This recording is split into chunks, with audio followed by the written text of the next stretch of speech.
गर्भवती पति। सिद्धांत औरतों को सिर्फ घर के काम और बच्चे पैदा करने की मशीन मात्र ही समझता था। एक बार रिद्धि कहती है, देखिए जी, मेरे पेट में दर्द हो रहा है, मैं आज खाना नहीं बना पाऊंगी। अरे करना ही क्या पड़ता है तुम्हें काम जो नहीं कर पाओगी? एक बेबी ही तो होने वाला है तुमको। हाँ हाँ, जानती हूँ मैं कि बेबी होने वाला है, पर मैं किस स्थिति से गुजर रही हूँ आप जानते हैं। अरे यार, पूरी दुनिया हर एक कंट्री में बच्चा पैदा होता है, लेकिन ऐसा तमाशा तो कोई औरत नहीं करती जैसा तुम करती हो। रिद्धि करती भी तो क्या, पति को कैसे समझाए कि हर औरत की जिंदगी में ये दौर उसके पति से ज्यादा प्यार, ज्यादा अपनेपन की मांग करता है। अगली सुबह, अरे रिद्धि, खाना तैयार हो गया क्या? एक काम करना, गर्म पानी की बाल्टी मेरे वॉशरूम में रख देना। कैसी बात कर रहे हो? डॉक्टर ने मुझे मना किया है ना भारी चीजें उठाने के लिए। अरे ये सारी बातें डॉक्टर ऐसे ही पैसा कमाने के लिए करते हैं। मेरी माँ तो पूरे खेत की जुताई करती थी जब मैं होने वाला था। अब देखो कितना मजबूत पैदा हुआ हूँ मैं। रिद्धि को अब इन बातों की आदत हो जाती है और वो पति के कहने पर बाल्टी उठा तो लेती है, लेकिन दोपहर तक, माँ मेरे पेट में दर्द हो रहा है। बेटा, कोई भारी चीज तो नहीं उठाई थी ना? हाँ माँ, मैंने गर्म पानी की बाल्टी उठाई थी। माँ को रिद्धि की इस बात पर गुस्सा आ जाता है और वो उसको बहुत सुनाती है। अरे बेटा, इतनी अकल तो जानवर को भी होती है कि गर्भावस्था के बीच क्या करना चाहिए और क्या नहीं। लेकिन रिद्धि कहती भी तो क्या। शाम को जब सिद्धांत घर आता है तो वो उसे लेकर डॉक्टर के पास जाता है। आज की रात आप लोगों को यहीं अस्पताल में रुकना पड़ेगा, सुबह तक ही अब हम लोग कंडीशन ठीक कर पाएंगे। बस फिर क्या था, रात के अस्पताल में सिद्धांत सो तो जाता है, लेकिन पूरी तरह नहीं, सपने में। अरे डॉक्टर साहब, आपने मुझे अस्पताल में क्यों रोका आज? तुम प्रेग्नेंट हो और तुम्हें बच्चा होने वाला है, लेकिन आज तुम्हारे पेट में दर्द है ना, इसलिए। सिद्धांत को सोते सोते ही फील होता है कि उसके अंदर कोई अंश है जो जी रहा है। अरे ये पेट में गुदगुदी क्यों लग रही है? तभी वहां रिद्धि आ जाती है। अरे यार, क्या सारा दिन ही करते रहते हो, ऑफिस जाओ, काम करो।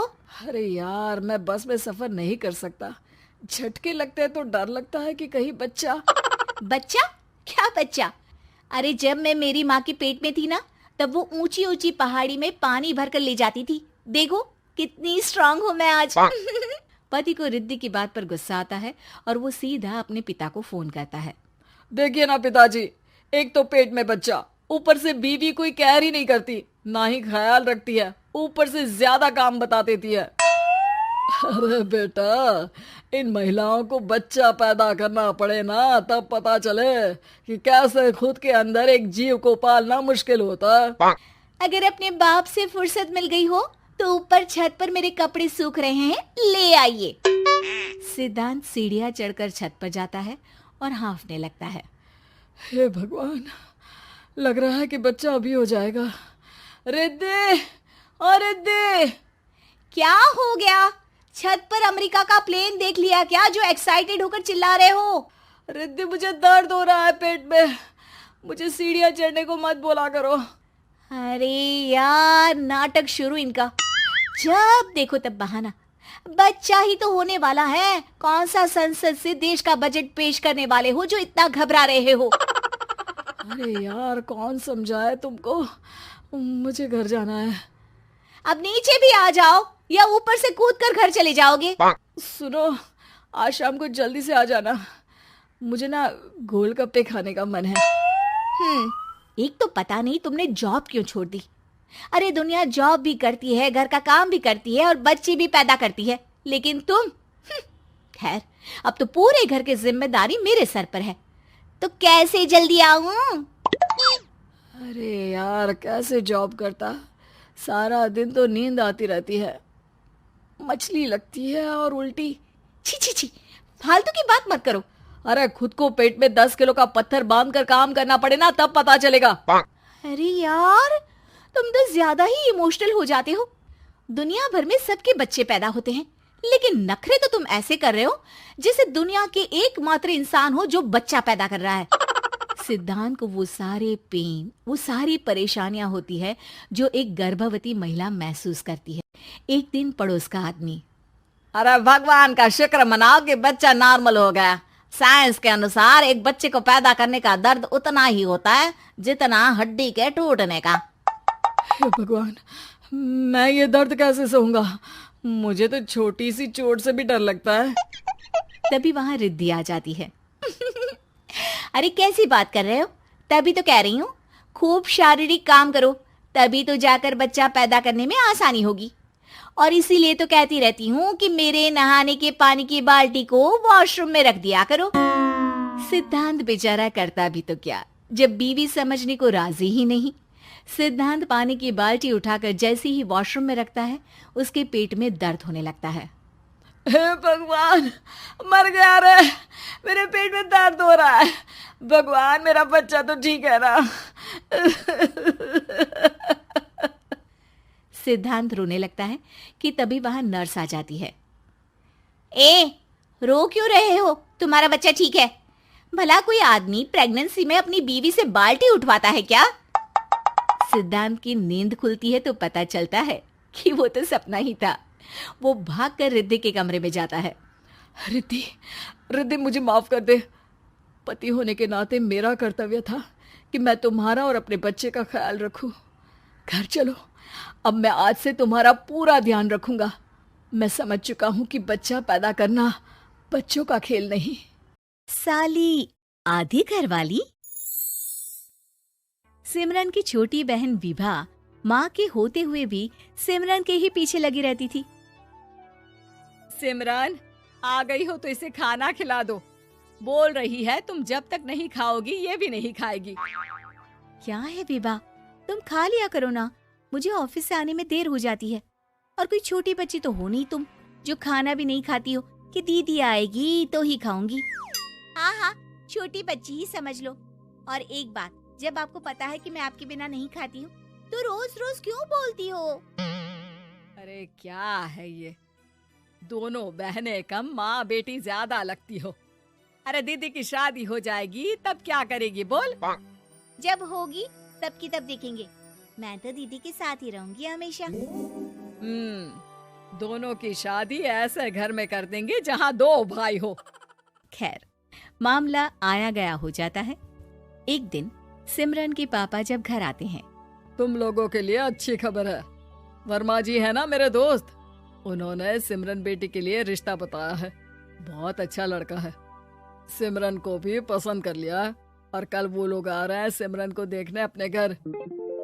सिद्धांत अपने माता पिता के साथ सिमरन को देखने आता है। उसे सिमरन अच्छी लगती है और शादी तय हो जाती है। सिद्धांत की माँ कहती है, अब तो हम लोग ले जाएंगे जल्द ही अपनी सिमरन को यहाँ से। अरे हाँ हाँ, क्यों नहीं, आपकी ही है अब तो हमारी बेटी। दूर खड़ी विभा सब सुन रही होती है। अब तो दीदी की शादी हो जाएगी, फिर तो वो चली जाएंगी। दीदी के बिना मैं कैसे रहूंगी? कुछ न कुछ तो करना ही होगा जिससे दीदी की शादी ही ना हो। सभी के जाने के बाद क्या शादी के बाद दीदी हम लोगों के साथ नहीं रहेंगी?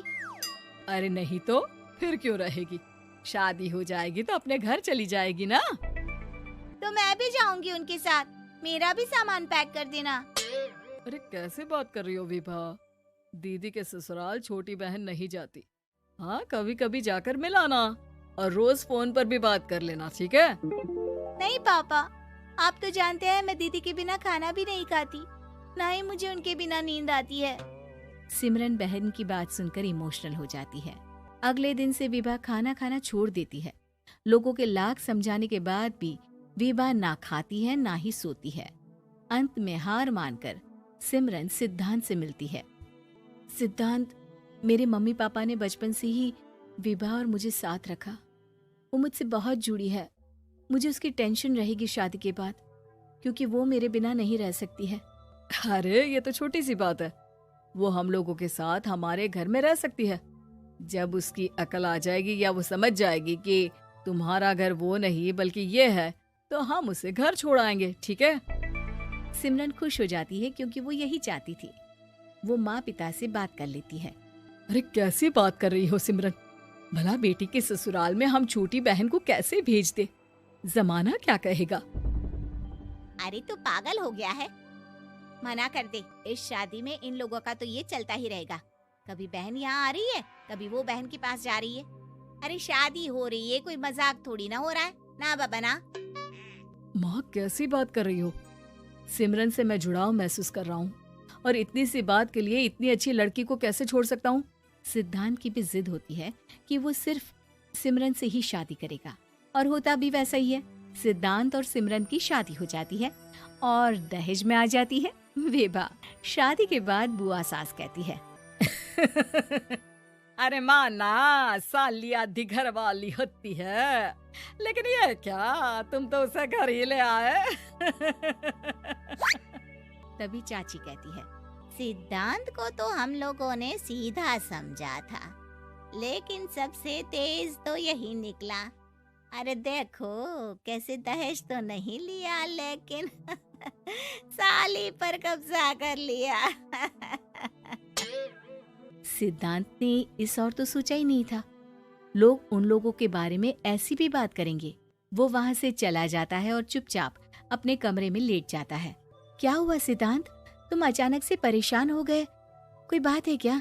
अरे नहीं, वो थक गया था ना, शादी की सारी तैयारी और रस्मों के बीच। सोच रहा हूँ थोड़ा आराम कर लूं। हाँ ठीक है, आप लेट जाइए। मैं विभा का बेड लगा देती हूँ जमीन पर। क्या वो यहाँ सोएगी? हाँ बताया तो था कि उसे नींद नहीं आती मेरे बिना। तो तुम आराम से लेटो ऊपर, हम लोग नीचे बिछा लेते हैं।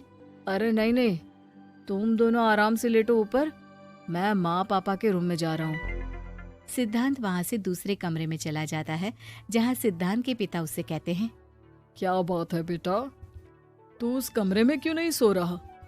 बहू से लड़ाई हो गई है क्या शादी के पहले दिन ही? अब नहीं पापा, वो दोनों बहनों को बात करनी थी और मुझे नींद आ रही है तो मैं यहाँ सोने चला आया। अगले दिन सिद्धांत तैयार होकर ऑफिस जाता है। ऑफिस में लंच के वक्त दोस्त कहता है, क्या बात है सिद्धांत, इतना सारा खाना एक ही दिन में? हाँ यार, वो सिमरन को खाना बनाने का शौक है तो उसी ने बनाया है। यार हम लोगों की तो सिर्फ एक ही बीवी है, इसकी तो दो है ना। सिद्धांत को गुस्सा आ जाता है। कैसी बात कर रहा है तू?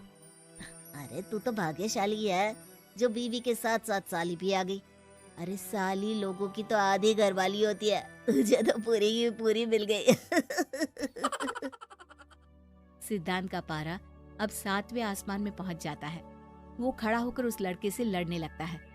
हाँ, मेरी शादी में मेरी बीवी के साथ मेरी साली भी आई है, ये सच है, लेकिन सिर्फ कुछ समय के लिए, क्योंकि उसने सिमरन को बचपन से ही माँ की तरह देखा और यूं अचानक वो सिमरन से अलग नहीं रह सकती थी। इसलिए सोचो, अगर मेरी बीवी उसके लिए माँ का स्थान रखती है तो मेरा दर्जा क्या हुआ? तभी वहाँ बॉस आ जाता है। माफ करना सिद्धांत, यहाँ इस मेंटल लेवल के लोग हैं, जरूरी नहीं साली सिर्फ आधी घरवाली ही हो, कभी वो छोटी बहन तो कभी बेटी भी होती है। वेल डन सिद्धांत। सिद्धांत को अब ऑफिस में कोई कुछ नहीं कहता, लेकिन आस पड़ोस का वो तो वही हाल रहता है। सिद्धांत ऑफिस से घर की ओर आ रहा होता है कि रास्ते में उसे अपनी कॉलोनी का दोस्त मिल जाता है। क्या बात है, चेहरे की चमक बता रही है, शादी से बड़ा खुश है तू, क्यों? हाँ यार, अच्छी लड़की और अच्छा परिवार मिलना कहाँ होता है जल्दी आजकल। यार हमें भी दिला देना ऐसा परिवार जहाँ एक के साथ एक फ्री की स्कीम चल रही हो। सिद्धांत को फिर गुस्सा आ जाता है। वो दोस्त को मारने के लिए हाथ उठाता ही है कि वहाँ विभा आ जाती है। अरे जीजू रहने दीजिए ना, ये लोग नहीं समझेंगे कि इंसानियत क्या होती है। ये सच है कि दीदी से कैसे दूर रहना ये मुझे पता नहीं था। आपने मुझे दीदी के पास रहने का मौका देकर ये समझने का मौका दिया कि लड़की का असली घर उसका ससुराल होता है।